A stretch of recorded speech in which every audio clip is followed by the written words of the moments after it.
Good afternoon, I'm Shane Masters, and here are some of our top stories for today. On the local scene, more flack. Governor of the Bank of Jamaica, Richard Bowles, continues to face backlash from trade unionists after he cautioned employers against massive wage increases for their workers. State Minister in the Agriculture Ministry, Frank Witter, and his driver hospitalized following motor vehicle crash in porous Manchester last night. Head of the St. Elizabeth Police, Deputy Superintendent Coleridge Mento, expresses concern over sexual abuse cases in the parish involving relatives or close friends of the victims. Jamaica is set to benefit from increased flights from the United States and Canada starting in November. The new flights include U.S. carriers United Airlines and American Airlines and WestJet from Canada.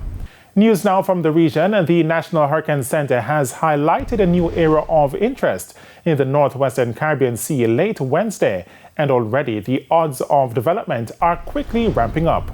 Further afield, Ukraine's President Volodymyr Zelensky makes it clear his country was not involved in the plane crash that's presumed to have killed Wagner chief Yevgeny Prigozhin. Over in sports, Jamaica looks to increase its medal tally in Budapest with the long jump, 100 and 400 meter hurdles and 400 meters finals on day 6 of the World Championships. And those were the top news and sports stories at this time. Join us at 7 for primetime news for the details of these and many other stories. I'm Shane Masters, wishing you pleasant viewing.